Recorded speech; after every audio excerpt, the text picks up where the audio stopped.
All of us will reach a crossroads in life, a decision that has to be made. Some can be small and insignificant. Others seem like they could shape the course of our entire lives. How can we know the will of God? How can we correctly choose the path He has set out for us? And what if we make the wrong decision? We spend sleepless nights and days filled with anxiety when we place these burdens upon ourselves. Often we become isolated, feeling completely alone in finding the right answer. Sometimes we're tempted to rush into a decision. Other times we'd rather delay indefinitely. But for those who call Him Father, for those who believe in the power of His name, He provides everything we need to follow His will. He gives us His Word as a compass and inspiration. Those who live according to Scripture will always follow in His footsteps. He blesses us with wise counsel through His church and the leaders He has set in place. He hears our every prayer, granting peace and wisdom to those who ask. His very Spirit dwells in us, a still small voice that guides from within our hearts. And in His perfect timing, He will open doors. He will clear the way forward. And no matter the path you choose, you are never alone. He will walk beside you and enfold you with His love, from now until the end of eternity. So trust in the Lord with all your heart. Lean not on your own understanding. In all your ways acknowledge Him, and He will make your paths straight.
Ang biyaya ng Diyos ay sumaating lahat. Welcome po sa Sunday Worship Celebration ng Christ Church Ortigas. And again, thank you for joining us today. It's such a blessing to have this kind of technology for us to really talk about the will of the Lord for us.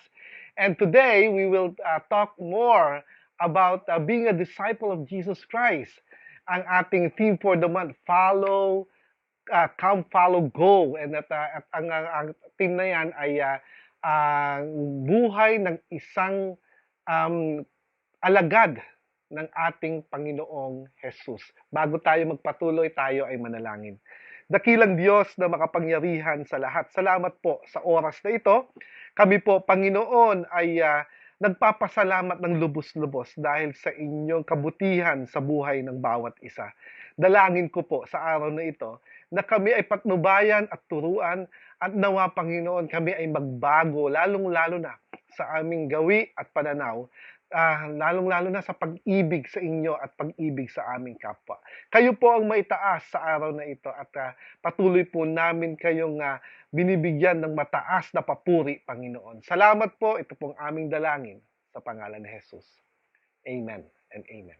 We need to understand today about what kind of changes do we expect when we are with the Lord Jesus Christ. Alam nyo, last week we've talked about yung follow. Alam mo, kung ikaw ay alagad, ikaw ay sumusunod. Nawa ang bawat isa ay merong tinatawag na puso sa pagsunod sa ating Diyos. At ang pagsunod na yan dapat nakikita sa atin. Isa sa aking napansin pagdating sa word na tinatawag na devotion, hindi lang ito isusulat mo, babasahin mo, isusulat mo. Kung hindi, kasama dito ang paniniwala mo doon sa nabasa mo at ang paggawa mo alinsunod doon sa paniniwala mo. So these are the things that we need to understand when we talk about devotion. As a disciple of Jesus Christ, ang sabi niya doon sa Matthew 4:19, come follow me and I will make you fishers of men. Sabi natin, the disciple is the one who follows Christ. The second one is that a disciple is the one who changed by Christ. Kaya nga sabi niya, yung word na I will make you. But we need to understand when we talk about the things that we need to change in our life. Kasi mahalaga yung tinatawag na pagbabago sa buhay ng isang alagad. Kapag walang pagbabago, may problema ang isang alagad dahil siguro, unang-una, hindi nag-follow. So, kinakailangan merong tinatawag na pagbabago sa buhay. Ayon doon sa paniniwala, sa pananampalataya niya sa Diyos. So, if you have your Bibles with you, I would like you to open it in Philippians chapter 2. Ito yung pag-uusapan natin. At ang pag-uusapan natin dito ay ano nga ba yung mga bagay na ine-expect natin. Philippians chapter 2, sisimulan ko sa verse 13. Ang sabi doon ay, for it is God who works in you to will and to act in order to fulfill His good purpose. Do everything without grumbling or arguing, so that you may become blameless and pure, children of God without fault, in a warped and crooked generation. Napakaliwanag actually ng sinabi dito. Pero kung titingnan natin ang kabuuan, marami sa atin, ang feeling niya ay merong tinatawag na spiritual rot. Yung isang buhay na kung saan bakit gusto kong bumait pero hindi ko nga magawa? Do you wonder why you haven't grown spiritually? Nag-iisip ka ba, bakit kaya ako hindi nagbabago? Bakit ganun pa rin ang aking gawi? 4 na taon na akong sumusunod or mananampalataya ni Kristo. Every Sunday pumupunta ako ng church. Every Sunday or Wednesday uma-attend ako ng gathering. At lahat yata ng camp ay inatenan ko na, umiyak na ako lahat na, pero ganun pa rin, walang pagbabago. Are you covering the same ground in your Christian walk? Do you wonder why, though you are learning about Jesus, you are not living like Him? So mahalaga kasi na kapag tinawag mo ang sarili mong alagad ng Diyos, dapat merong tinatawag na pagbabago at nagiging kawangis mo si Kristo. Ang tawag natin doon ay Christ-likeness. Are you saving to yourself? Or sinasabi mo ba sa sarili mo na I've been a Christian for years, but I don't feel any closer to Christ today that I did years ago. So, titingnan din natin yung mga bagay na yan. Or maybe, iniisip mo na bakit ganito ang sumunod kay Kristo? Napakahirap. Ang daming mga pagsubok. Ang daming mga testing. Maybe, siguro, iniisip natin, yung testing na pinagdadaanan natin ay palagi na lang. At meron akong nakausap kamakailan lamang, ang sabi niya sa akin, bakit ganon?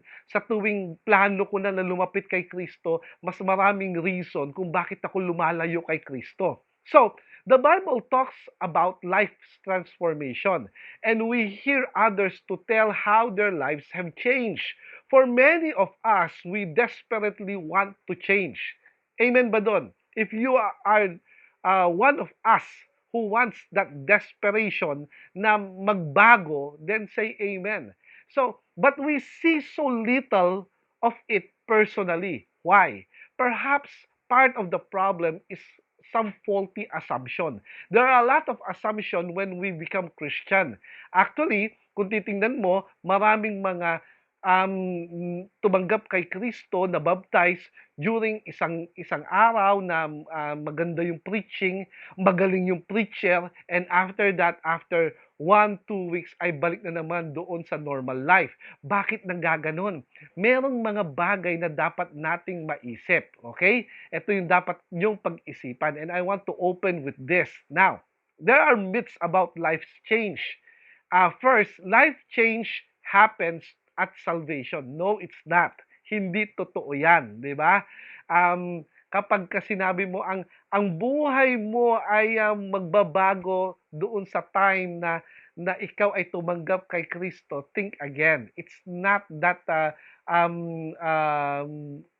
it's not an overnight thing, di ba?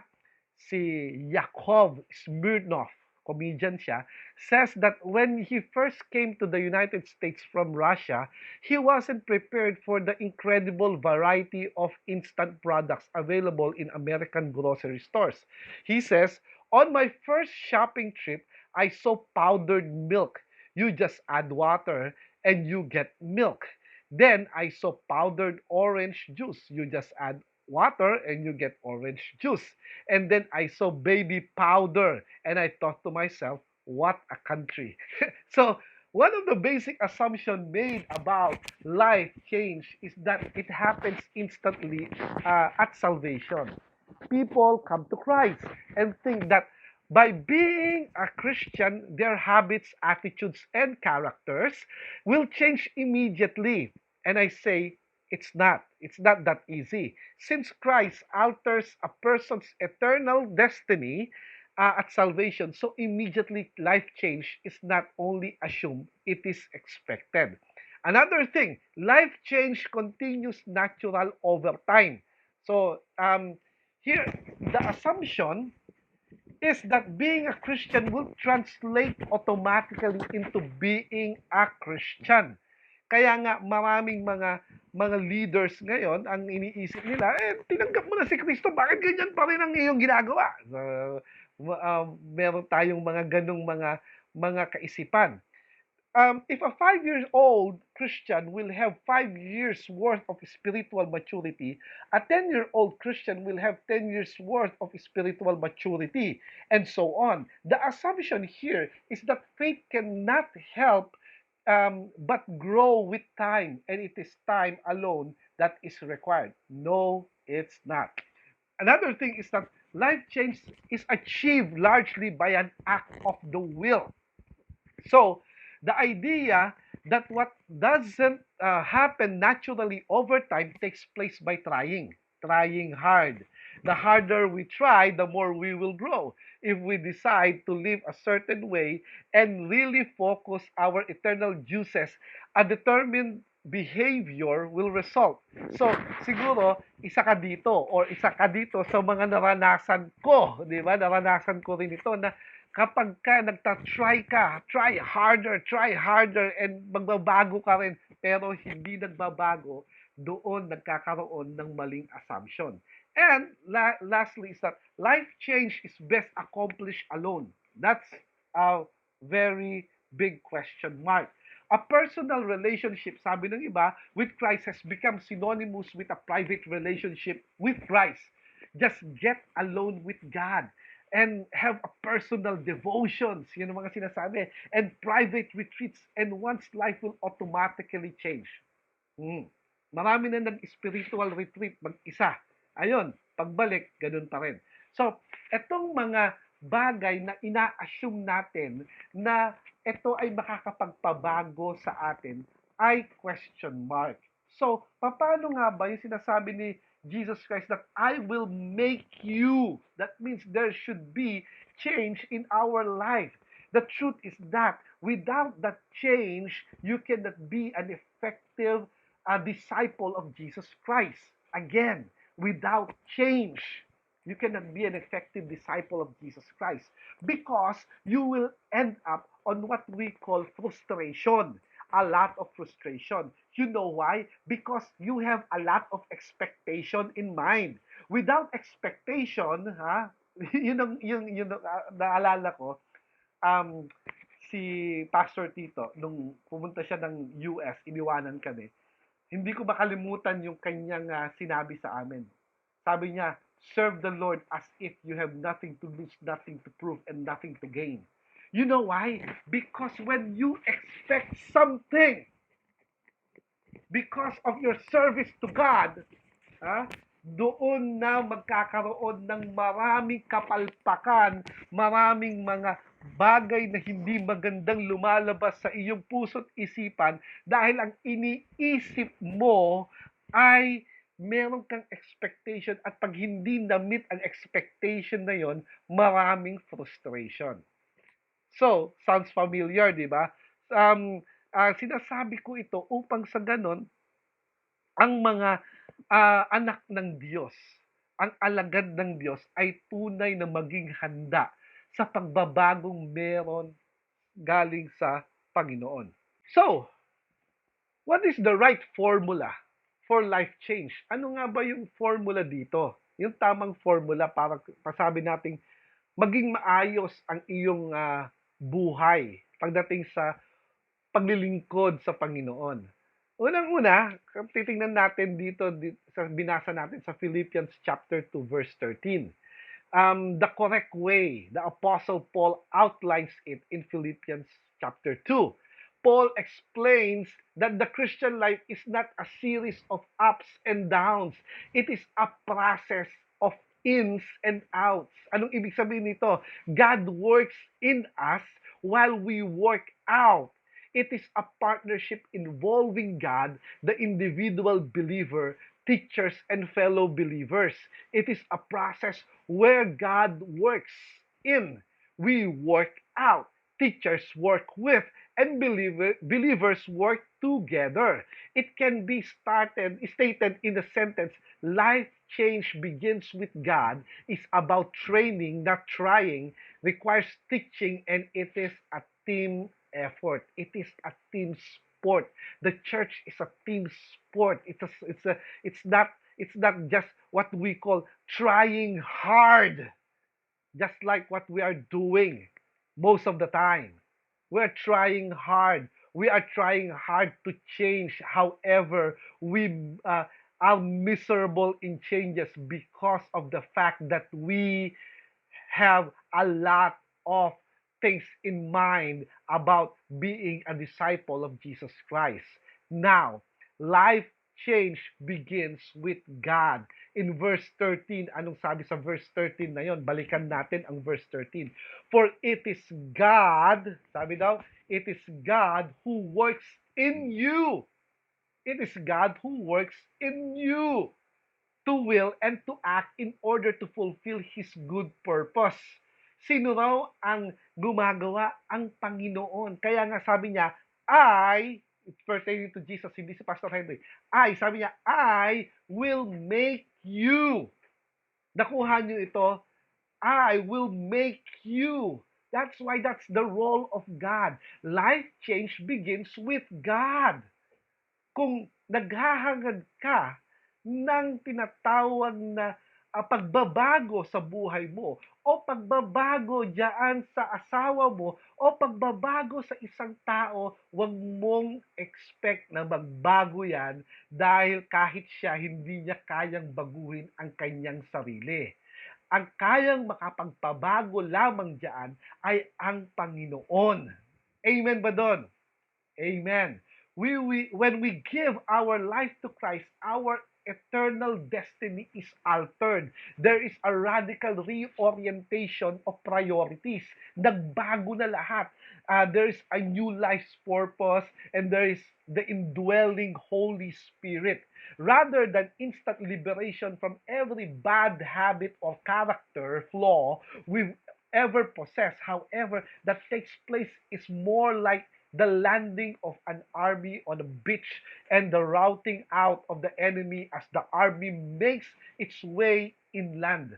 At salvation, God established a beachhead. Ibig sabihin, nag-i-establish siya noon sa merong point. Total occupation will come in time as the other parts of the formula are implemented. Ibig sabihin, sa buhay natin, meron pa isa-isa. Hindi abrupt, hindi lahat, hindi total na pagbabago, kundi pa isa-isa lamang. Alam mo, meron akong mga tao na nakakilala na biglang nagbago because of circumstances. Now, because of their circumstances, nagbago sila. And I told one of them, sabi, I envy you.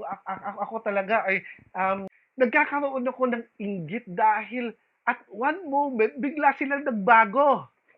Di ba? So, marahil, merong katulad ni Pablo, biglang nagbago in one moment. Pero sa totoo lang, merong mga maliliit na bagay, maliliit na ugali ng taong yan, ay hindi pa nagbabago. So, when we give our life to Christ, that eternal destiny is altered. And here's another way of looking at it. The event of salvation is best seen as the beginning of a journey as God begins His work in us that will lead us to life change. Nagsisimula pa lang.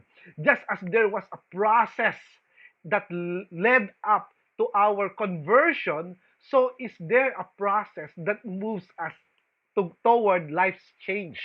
Nagsisimula pa lang yung tinatawag na pagbabago sa buhay mo o pagbabago sa buhay ng isang mananampalataya.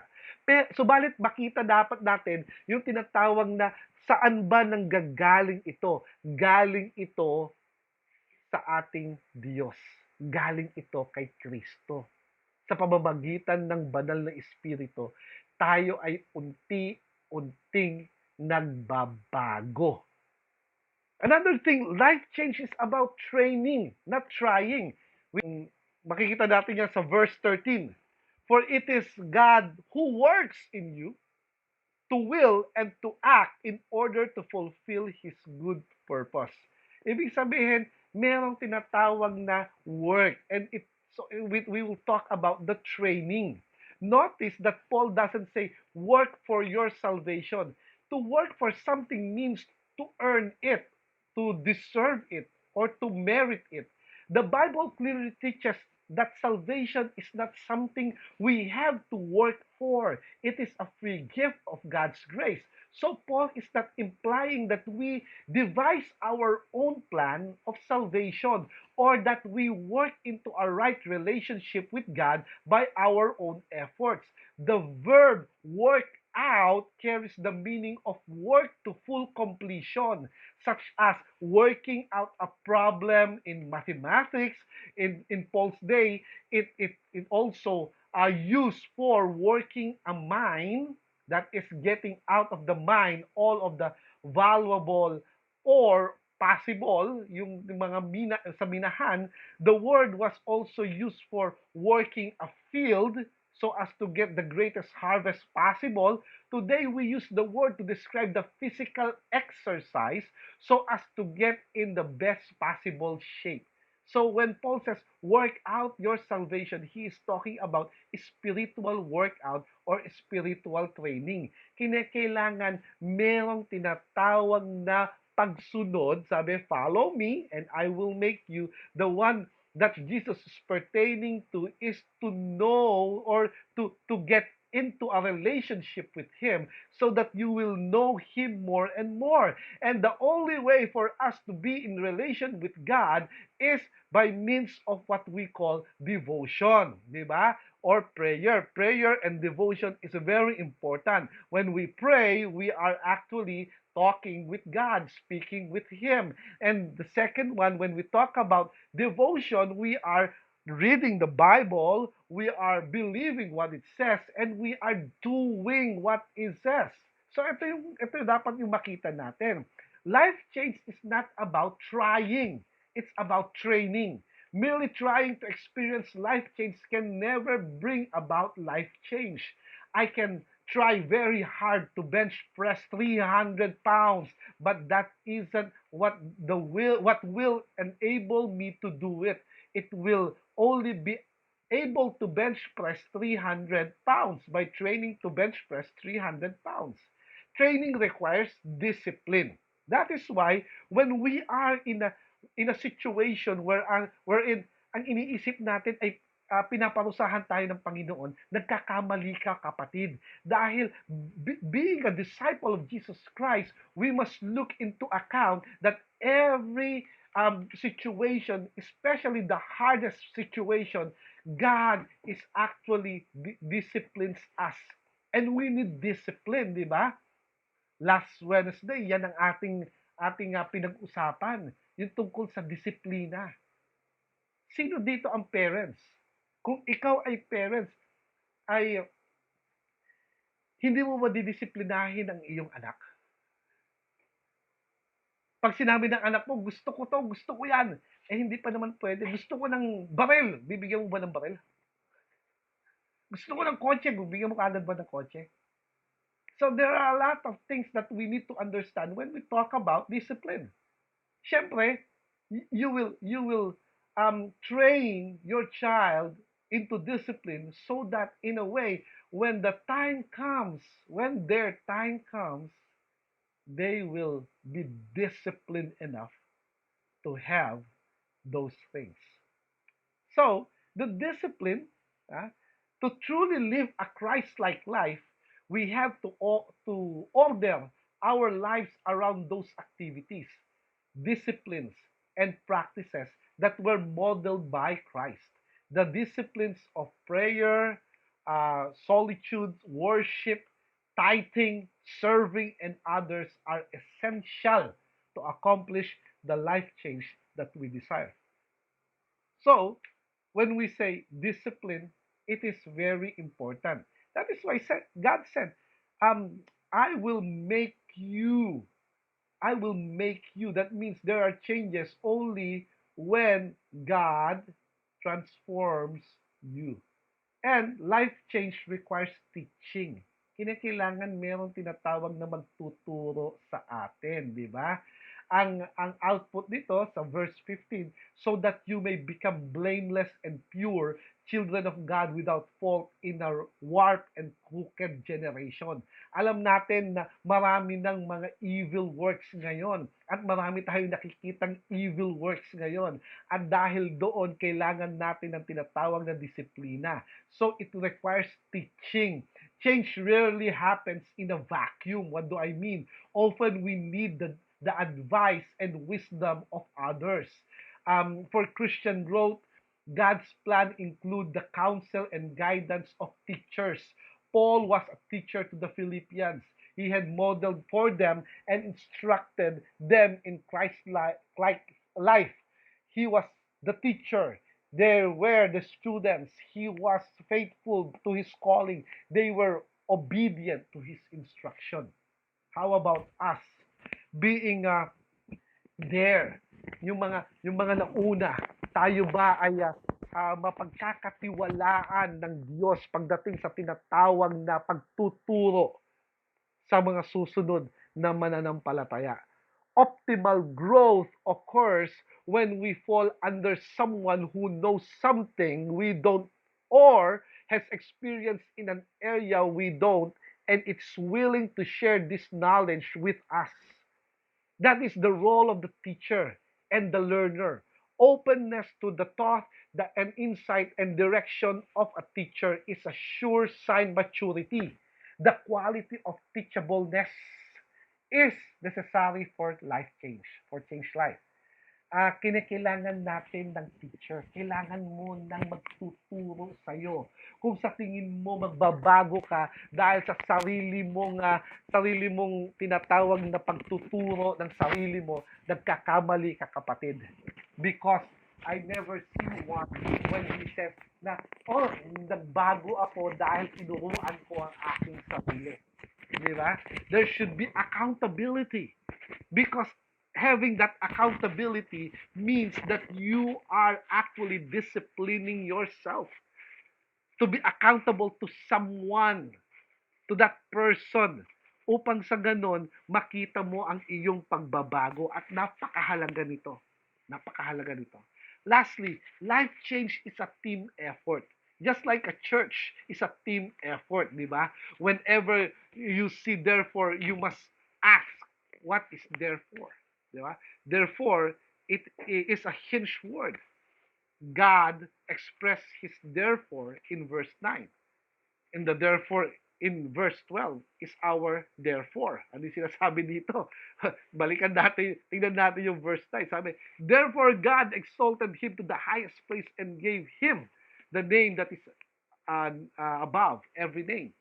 And then he said, therefore, verse 12, my dear friends, as you have always obeyed, not only in my presence, but now much more in my absence, continue to work out your salvation with fear and trembling. Yun ang sinasabi, therefore. Di ba? Kinakailangan mangyari. This is the output. So, kinakailangan may kasama tayo. At sama-sama tayo dito. And it makes sense. Understanding that God has done for us through the death and resurrection of Jesus, we therefore engage in a spiritual growth and vitality in gratitude for that sacrifice. And we engage in spiritual growth in relationship with other believers. Come to think of it, lahat ng mga bagay na itinuturo, almost all, di ba, ng Bible, it talks about our relationship to God and our relationship to others. Tingnan natin, yung tinatawag na Ten Commandments, di ba? The first things are about our relationship to God, di ba? Love the Lord your God, di ba? Hinati na kagad ni Jesus Christ yan. And then, the next is our relationship to others. So, nung sinabi niyang, honor your mother and your father, para kanino? Diba? Yung sinabi niyang, do not covet, para kanino to? Do not murder, para kanino to? Katulad din ng tinatawag na yung fruit of the Spirit. The fruit of the Spirit talks about our relationship to others. Diba? Love, para kanino? Kindness, para kanino? Patient, para kanino? So, these are the things that we need to understand when we talk about our life, our Christian life as a member of a church. And the church are the people, not the building. Diba? So, kung i-detach mo ang sarili mo sa church, this is a warning. If you detach yourself away from the church, then forget about what we call change life for the glory of God. Why? Because there are a lot of people who once have that mind of doing things by themselves, and yet they failed miserably. For those of you who don't commit their life to a local church, I encourage you to commit, even in the small group. Why? Because it is there where you can practice the things that God made you to be. That's the truth. Now, life change is highly relational. Kailangan ng tinatawag na relationship. Yung sa US, yung Alcoholic Anonymous, AA, di ba? The group, merong record ng authentic life change. Life devastated and controlled by the abuse of alcohol, and yet after going through the transformational program of the AAs, many would say that the secret is the body system. Merong kasama. At alam natin yan, ako nasa military ako, mas malakas ang puwersa kapag marami tayo. Di ba? Kahit din sa business people and athletes talks about the power of the team. It's actually a team sport. And if you fail to notice this, therefore, I urge you now to come and join the church, to come and be counted with the church, because then and only then you will experience true changes, because we are on this together. Di ba? Lagi ko sinasabi, ang issue mo sa buhay ay issue ko sa buhay. Tandaan mo yon, at ang issue ko sa buhay, magiging issue mo. Ewan ko, kakayanin mo, di ba? Dahil dito, kailangan natin ang bawat isa. Nalalayo ka na ba sa tinatawag na pagbabago? Lalo ka bang napupunta sa mga mahihirap na sitwasyon? And that's actually discipline from God. Hindi mo ba nakikita ang pagbabago at yun na rin ang nangyayari sa buhay mo? Maybe it's time for you to consider that God and only God can change you, and that you need a teacher, and that you need a team, a church to belong, because God says, I will make you. God bless you.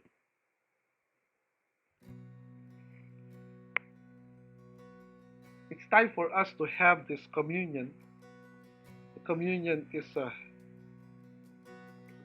time wherein Jesus said, or tells his disciple about his death and resurrection. And he told them about this covenant, the new covenant. He says, take this and eat it, for this is my body. And take this and drink from it, for this is my blood. It is the blood of the new covenant, which poured out for all men, so that sins may be forgiven. And he said, do this in remembrance. Let us remember Christ. He is the one who authors and he perfected our faith.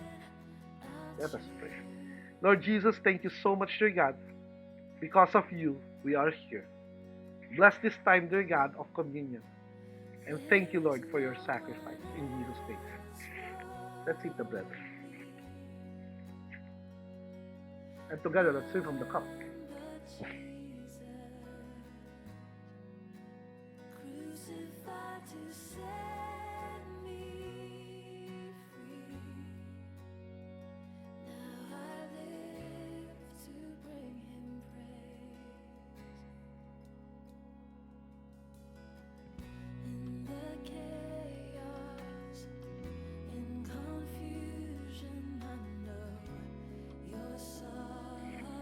Again, thank you so much for joining us.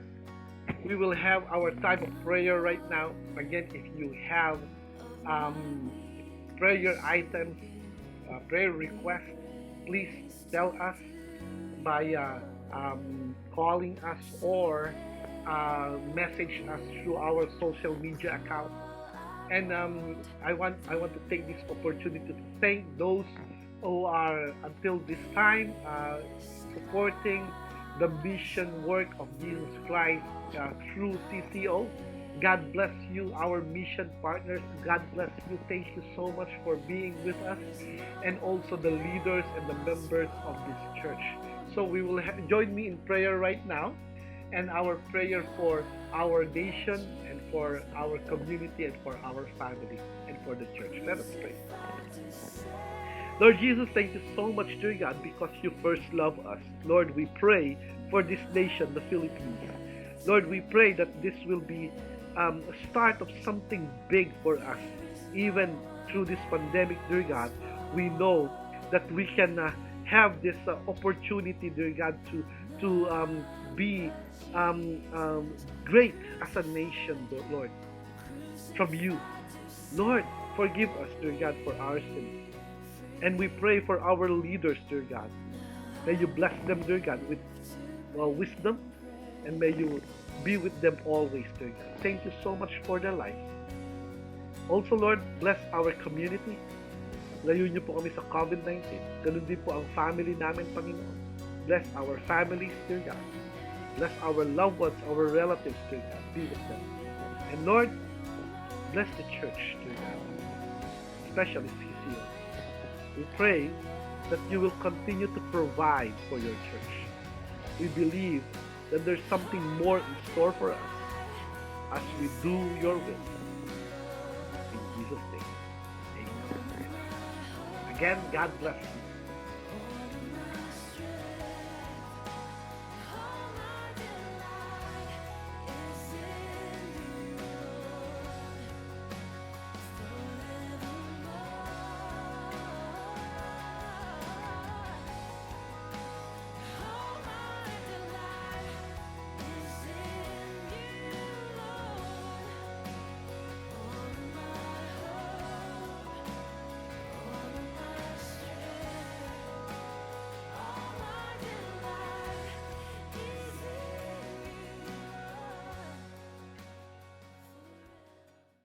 Hi, and welcome to our service.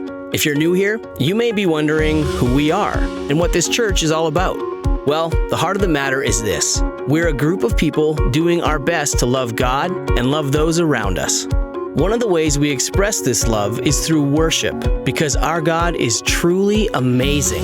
He created everything, great and small, and His love for us is incredible, powerful, and completely unconditional.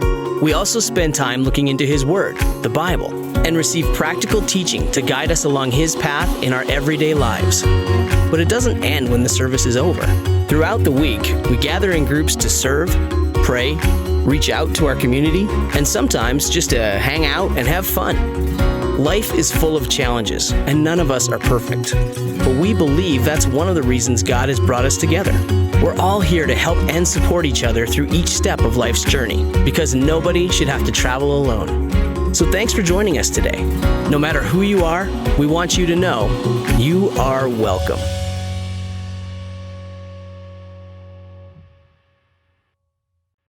I am aware that there are people watching this stream right now that may not know Jesus personally as their Lord and Savior. The whole reason why CCO do this live stream is that we want to give you an opportunity to come to know Jesus Christ as personal Lord and Savior. You know, you may never heard anybody talk about Jesus the way before, right? Like, He is my King, He is my friend, I have relationship with Him. When the Bible says, if you confess with your mouth, believe in your heart that Jesus is Lord, you will be saved. Saved from what? Saved from eternal separation from God. Today, you can be reconciled to Him and get right with God. You may not know Him, maybe once you did, but right now, you're not walking with Him. Well, today is your day. It's time to come home. I want to encourage you that this is your moment, right now. If you don't know Jesus or not sure where to stand, I want you to say yes to Jesus right now in the chat box. And in faith, you will begin relationship with God today. What we want to do with you is we want to pray. We want you to invite Jesus in our heart, making Him the Lord and Savior. So I want you just to pray this prayer and repeat after me. Dear Heavenly Father, I come to you in the name of Jesus. I Jesus is your son and he died on the cross to take away my sin. So I ask you to forgive me all of my sin. I believe that Jesus rose from the grave to give me eternal life. Today, I step into right relationship with you with my faith in Jesus and his completed work on the cross. I am now your child. So I ask you, Lord Jesus, to come into my heart, come to my life, and become my Lord, my Savior, my best. In Jesus' name I pray. Amen.